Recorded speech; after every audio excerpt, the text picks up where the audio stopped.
This is the Wayside Inn. Nestled off of Route 20 in neighboring Sudbury, this historic area has been a hospitable stopover for famous guests and weary travelers alike. It's seen expansion, it's been owned by visionaries, and it's seen its own tragedy and poor business, only to rise up from the ashes. I don't think anybody walking into onto this property for the first time really understands just how much history there is here. The Wayside Inn as we know it today took its first breath in 1702, when David Howe built a one-room deep, two-story dwelling on a plot of land deeded to him by his father, Samuel. It was due him because he was I think he was the fourth son, David was, and he had been married 2 years. And Samuel Howe, if you look at everything written about him and his written records, he must have been a hyperactive type A personality. He's all over the map. He's buying land, selling land, he's doing this, building that, improving the roads, building a bridge. I mean, he's everywhere. And right up until 2 weeks before he died, I think he died in his 70s. So I think he just forgot to give his son something. Did the name Howe ring a bell? It should. As we already mentioned, David Howe was the son of Samuel and Elizabeth Howe, who were married in Marlborough. Why were they married in Marlborough? Maybe it had something to do with the fact that Samuel's father, John Howe, was one of Marlborough's founding fathers. In 1716, David added 2 more rooms and applied for an innkeeper's license. Howe was granted permission to, quote, keep a house of entertainment for travelers, end quote. Howe's Tavern would thrive, thanks in part to the old Boston Post Road running stagecoaches from Boston and Worcester all the way to New York City. This unpaved driveway is a little more historic than it looks. That's actually remnants of the original Boston Post Road, and it ran within 10 feet of David Howe's front door. But why did David Howe choose to run a tavern? You could say that it was in his blood. His father Samuel and grandfather John both had experience in innkeeping. John had run taverns in Sudbury and Marlborough. The other reason? Location, location, location. His proximity to the Post Road, really you couldn't help but notice the Howe homestead. But based on his experiences, as well as the geographical location, if you go 20 miles east of here, you hit Boston, 20 miles west of here, you hit Worcester. This really was a perfect midway stopping point for any stagecoach traffic. It was a way for people in the western part of the state, central western part of the state, get their cattle to Boston for slaughter. So these inns popped up every 20, 30, 50, 60 miles apart to house people while they made that trip. The Wayside Inn is modernized now, but in the early to mid-1700s, it wasn't the most comfortable setting. Well, it wasn't an inn as we would think of it today. It's an ordinary. An ordinary was allowed to entertain strangers and sell alcohol. And so that's all they did. They welcomed you in, and you could stay there. You were essentially taken in by the family for a few days, and you slept and ate with the family. There weren't private accommodations, there weren't private eating accommodations. You ate literally family style very early on in early 18th century taverns, especially rural taverns like the Howe's. The tavern, of course, had a bar. Although they were not called bars back then, something hanging above them is responsible for the eventual name of bars everywhere. There were times of the day and certainly times of the week you didn't want people to have access to liquor. So actually creating a locked storage facility was important, and having something that you could simply lower a cage and close it down to lock it was the most practical. Those bars are essentially the way bars got their names today. On Sundays, the bars were lowered, the bars were locked. No one had access to liquor. So bars came from, the term bar actually came from its resemblance to the bars you'd see in a prison. David Howe's business was a success. In 1746, he turned over that success to his son, Ezekiel. Through the prosperity of Howe's Tavern, Ezekiel Howe was able to expand. 4 rooms were added to the back, 2 on the first floor and 2 on the second floor. Because of the size, the central fireplace was removed and 2 new chimneys were added to help heat the tavern.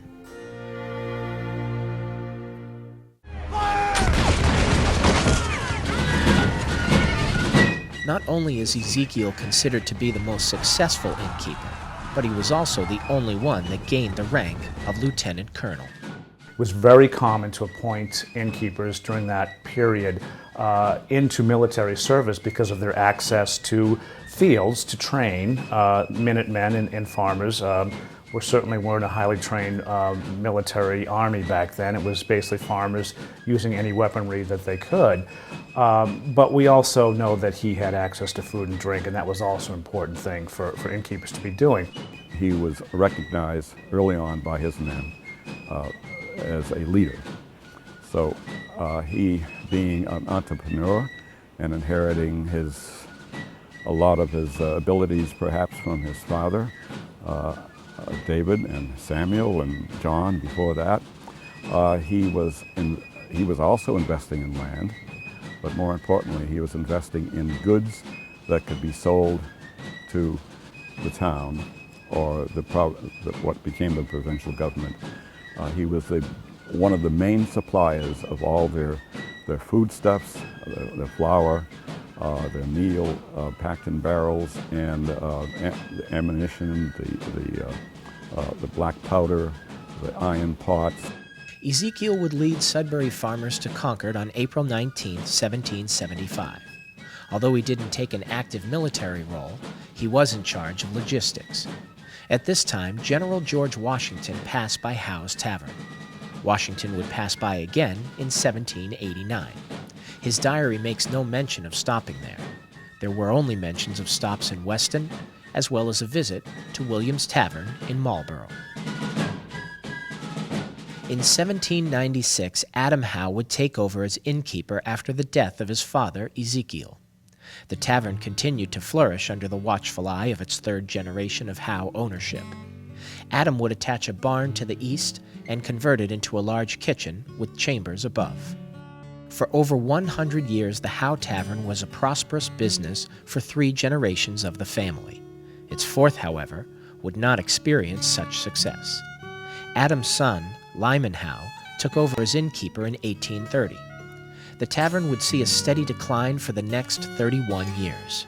There was a lot of rumor and innuendo as to what he might have done business-wise to cause that. But in general, the development of the railway system took a lot of traffic from in front of the Wayside, the old Howe Tavern, I should say. And he just didn't get as much business. The Howe family would suffer personal loss as well. In 1840, Adam died at the age of 77, and just 2 years later, Lyman's sister, Jerusha, passed away at the age of 45. Lyman died at the age of 60 in 1861. With no son to pass the family business to, the tavern passed on to extended family. Essentially, it was being run as a boarding house by his relatives. They weren't running it as a tavern any longer.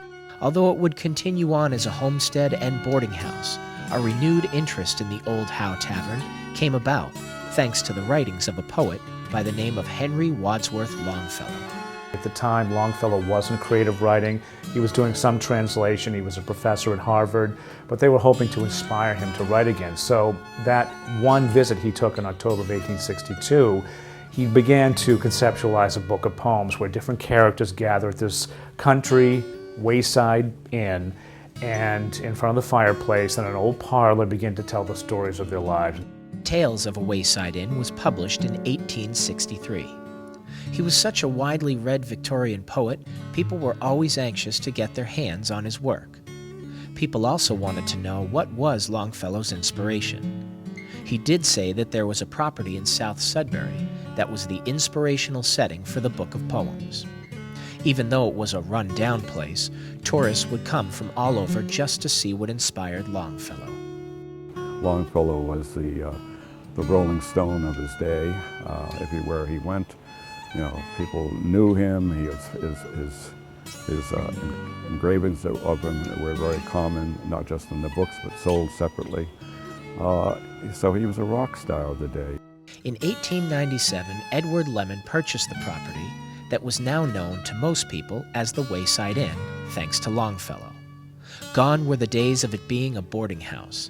Lemon reopened it as an operating inn. He was successful and also built onto the property, including the dormered windows on the roof. With Lemon's passing, the inn was in need of a new owner in 1923.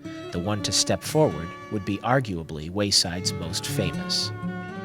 Ford, like a lot of industrialists, wealthy industrialists at the time, were trying to preserve Americana. And in Ford's case, he always thought the old ways were the best ways.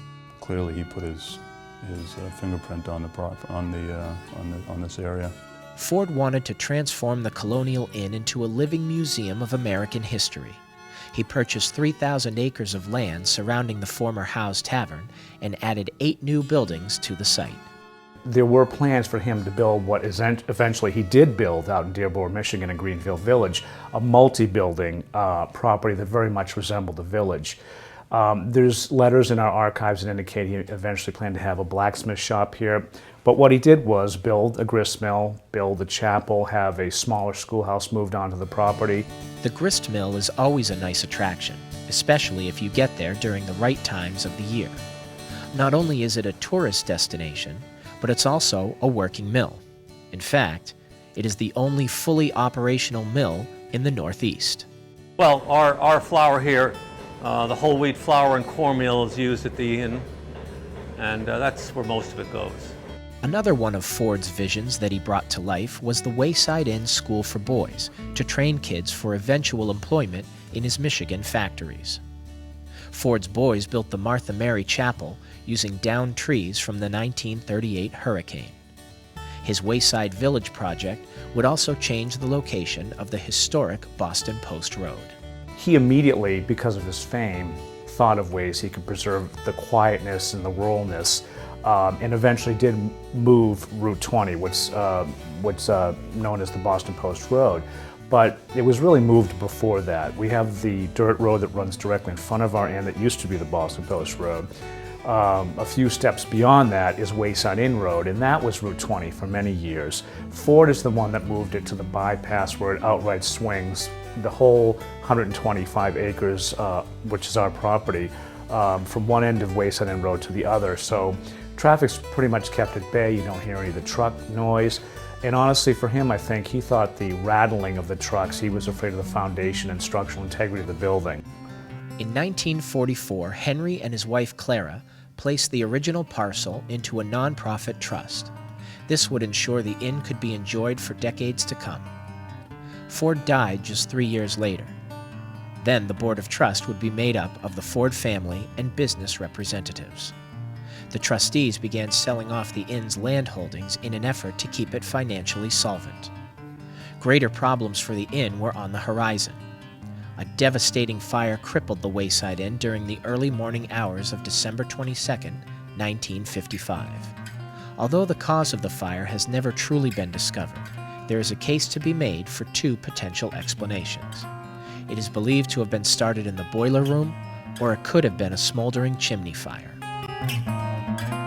It was a pretty dramatic thing, and I think it was understood that there was some question whether or not the inn would ever rebuild. And they had to go back to the Ford Foundation again.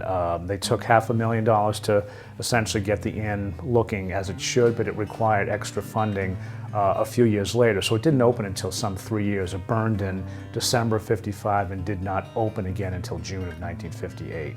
So there was some question of whether or not we'd ever have the Wayside Inn up and running again. After 1960, the inn was once again a financial success. It's hard to put into words the ambiance and spirit of this historic place. Perhaps it's best if we go with the words by Henry Wadsworth Longfellow.